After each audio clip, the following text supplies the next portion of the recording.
భద్రాద్రి కొత్తగూడెం జిల్లా కొత్తగూడెంలో ఈ నెల 12న జనసేన పార్టీ భారీ ర్యాలీ నిర్వహించబోతున్నట్లు ఉమ్మడి ఖమ్మం జిల్లా జనసేన పార్టీ ఇన్ఛార్జ్ రామకృష్ణ అన్నారు.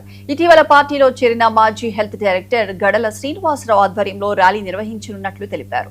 జిల్లాలో జనసేన పార్టీ బలోపేతానికి ప్రతి ఒక్కరూ కృషి చేయాలని కోరారు. ఉమ్మడి ఖమ్మం జిల్లాలో 10కి 10 అసెంబ్లీ స్థానాలు గెలుచుకునేలా కృషి చేయాలని కోరారు.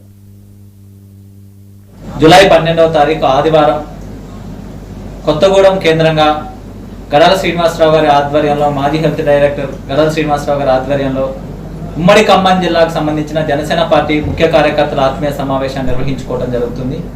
ఈ యొక్క కార్యక్రమం యొక్క ముఖ్య ఉద్దేశం ఏదైతే ఉందో గడల శ్రీనివాసరావు గారి గురించి కొత్తగూడెం ప్రాంతంలో అందరికీ తెలిసిన విషయమే. ఆయన సర్వీస్లో ఉన్నప్పుడే అనేక సేవా కార్యక్రమాలు చేసి ప్రజలకు సేవ చేయాలనే ఒక ఉద్దేశంతో అనేక సేవా కార్యక్రమాలను ట్రస్ట్ ద్వారా చేయడం జరిగింది. కానీ ఇంకా మంచి చేయాలంటే ఏదైనా పొలిటికల్ ప్లాట్ఫామ్ ద్వారా ప్రజలకి మంచి జరుగుతుందని ఆయన నమ్మి ఈరోజు పవన్ కళ్యాణ్ గారి ఆశయ సిద్ధాంతాలకు ఆకర్షితులయ్యి జనసేన పార్టీలో చేరి జనసేన పార్టీ సెంట్రిక్గా ప్రజలకు మంచి చేయాలని ప్రజా సమస్యల మీద పోరాటం చేయాలని ముందుకొచ్చారు. ఆ కార్యక్రమంలో భాగంగా ఈ యొక్క కొత్తగూడెంలో గడల శ్రీనివాసరావు గారి ఆధ్వర్యంలో 1000 మందికి పైగా